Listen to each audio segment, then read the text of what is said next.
it was, so when I start interviewing people, I just tell me your story. I didn't say anything specific. I didn't say, okay, when did you start it? Why did you do this and why? No, I just said, tell me your story. I just did it like in a very simple, kind of a direct cinema, pure cinema verite. Like, you know, I didn't go with notes before going there, interview them and say, oh, let me show you, ask them this, let me show you, ask that. I had people that wanted to work with me and they wanted to do that. Say, no, this is not what I want to do. I want to do it so it's normal for them to talk to me the way they open the door to me. I'm going to go in and get the information the way they give it to me. So we end up with 48 hours of interviews. So it took months and months. Me and Kurt, Kurt is a friend of mine that is also the co-director, sitting down, reading. Then we had like a roll of paper there. We put it on the floor and we start writing down, okay, we start with this, then we go here, then we go here, and then we go here. No, and then we take this and we go here. So it took like months and months. It was like a nightmare. I never experienced anything like that. Because, you know, it's not like you work in a movie, you got a script, you have direction to do, it's easy to edit. So when finally we put the story together, you know, in a very kind of loose way, then we start editing. It took 14 months, 15 months to edit. And so that was, you know, we edit seven days a week, 12, 13 hours a day. And we just kept going until things started happening and, oh my God, this is great, you know, he's talking about this, here's the problem. Then I found the policeman, they raided to the clubhouse. I have a friend of mine that is a policeman, and I told him, so I'm doing this documentary, I would like to find the guy, interview the guy that actually did the move to the clubhouse. And he goes, I'll find it for you, no problem. So a week later, 2 weeks later, he calls me and says, I got it.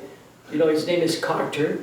He's a very nice man, and he said that he's gonna do it, the interview. So I talked to Carter, he came over here. We interviewed him around here in the back of my studio at night. And he was very nice. He just told exactly like them, the truth, what he felt. There was no anything crazy about it, and that's why we kept everything there. So there's a balance, you know, there is a little bit their view, the view of the clubs, and view of the policeman, why the policeman did the raiding, because there were some guns, because there was some dope, you know, but it was all true, and everything was in a beautiful balance, and that's it. Like Chango, one of the members, it's like vice president. Chango was very good to me. He was amazing. Everybody that I interviewed were very nice to me. They were very open and very sincere what they were saying. They didn't try to cover anything. I mean, you know, they know that it's a big clubs. You know, not everybody is an angel, like Chango said. You know, not everybody is an angel. Meaning, you know, might be some people, they're not supposed to do things. Like, you know, but like Zoe, like Fontaine, you know, another member, he says, you know, if you're dealing with a big world, like a clubs, like a company, there is always somebody, you know, nobody's perfect. So, you know, even the police department, it's a great place, you know, but there's members, they're not as good as it should be. So, you know, they're not covering anything up. They're saying, we are perfect, we are great, and the police is bad. You know, they're saying, you know, we are good, and then we have somebody that is not necessarily good. Zoe had his own experience. He was in the gangs when he was young, and then his brother introduced him to the club, and he felt like a rebirth for him. Because, you know, when you are in the club, you gotta have a motorcycle. you gotta have a job to take care of the motorcycle, to pay the rent, you know, whatever. You can't just, you know, have a motorcycle and not working. Yeah. And like the father said, you know, you can be a gangster, you can be a gang member and try to make a living by stealing and robbing people, you know. But if you want to be a motorcycle member, a club, you gotta have a job, you gotta be together, you know, because if you do something wrong, you end up in jail, you're not able to pay the motorcycle anymore, you're gonna lose the bike, you know. And what it's about the member here, it's about the ride, you know, it's about brotherhood, being together, helping each other constantly. And, you know, if somebody has a problem, all those guys, they go there and help him to resolve the problem. Sure. You know what I mean? So it's really nice. It's a great club. I mean, you know, like anything else, there is good people, sometimes they do bad things. But they are good people. They are amazing people. We worked for 4 years getting all this information. And then we worked for like 14, 15 months putting it together and cut it and edit and do all the stuff. And I said, that's it, we gotta finish it. Because once we start editing and the movie was basically finished, we start showing it to people and say, okay, what do you think? And people say, well, you know, this should be maybe red instead of yellow. I said, okay, great, thanks. Then what do you think? Oh, well, maybe this story here should be here. Okay, so we made a little changes that we understood it was correct, but then say, hey, we gotta stop this. That's our film, you know, boom, and that's it. We did this project with very little money, hardly anything.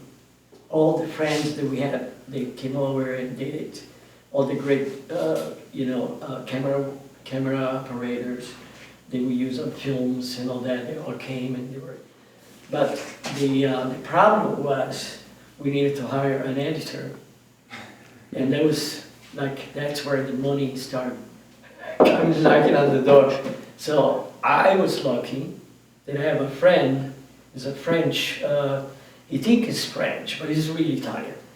And his name is Bruno Seri, right there. And he liked the project, and he paid for the editors and for the rest of the things we are doing now. Yeah, no, you cannot do it alone. Unless you have a lot of money, then you can hire people and you don't need anybody. Yeah. But, you know, it's important. I think to make a good film or a good documentary, you know, you gotta be connected with good people. But this guy was an idiot. We were still probably figuring out a way to tell a story, anything.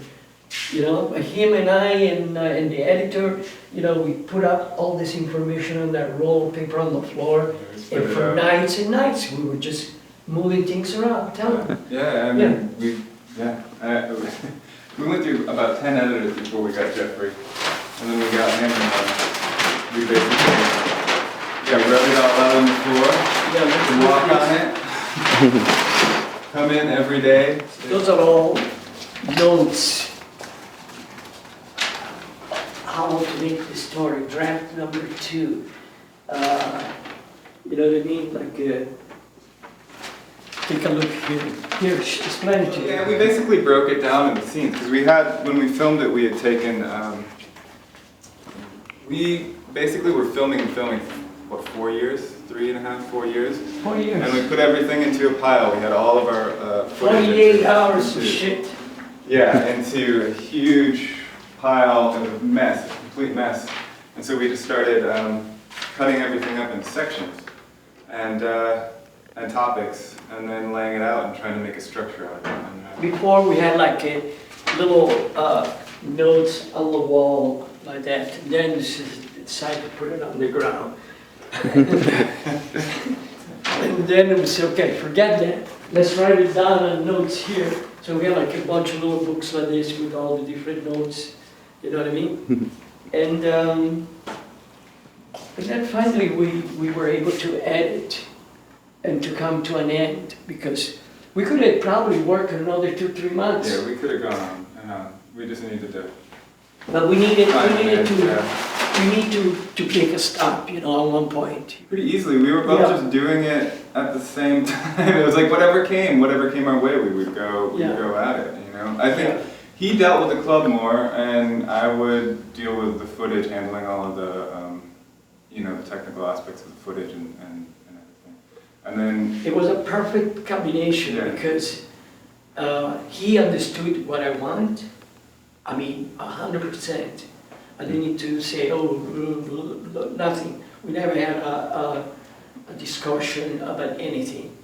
Because basically, it's, like I said, it's purely cinema verite. Basically, we get a phone call, a member say, hey, tomorrow night we have a funeral. Okay, boom, we'll go. we both get in a car and We'll get on the car, you know, and we went there and we shot and, you know, say hello to the people. They know who we are. We were able to get into everything and nobody said anything to us. But, you know, like, we understood each other very well. That's the good thing about it. And it started out as like a short. It was supposed to be... the ride. Yeah, it was supposed to be about the ride, and it was probably going to be like 5 to 10 minutes long. And then while we were hanging out with them, all of the police raids started happening. And we realized that there was more than just a historical context. There was a story that was happening in front of our eyes, so we just kept filming. See, if we stopped 2 years ago, we would probably missed the police intervention. Yeah, and the club, the new clubhouse that they got, and we wouldn't have been able to interview Carter either. That's right. It was interesting. I feel like there was a respect level from the cops and from the club, which was, it was completely unexpected. When Carter talks about he has a lot of respect for the father, the guy that he started the club, you know? Because it was a great idea about brotherhood and family and friendship and be really together, and no matter what color you are, you know, we're all the same. And that was his ideology. So it's beautiful, yeah. Like, you know, Carter has a lot of respect for the father. It was a great, it was a huge turnout. Yeah, we had like about maybe 200 Yeah, some. I think there's about 200 people there because it was More than overflow. that, because we were outside too. Yeah. But 200, maybe 230, 50 people. Yeah, it was pretty huge. And it was mixed, and there was like a 15 member of the motorcycle club. They were all, you know, they were like the actors. They were all happy and, you know, excited. It was great.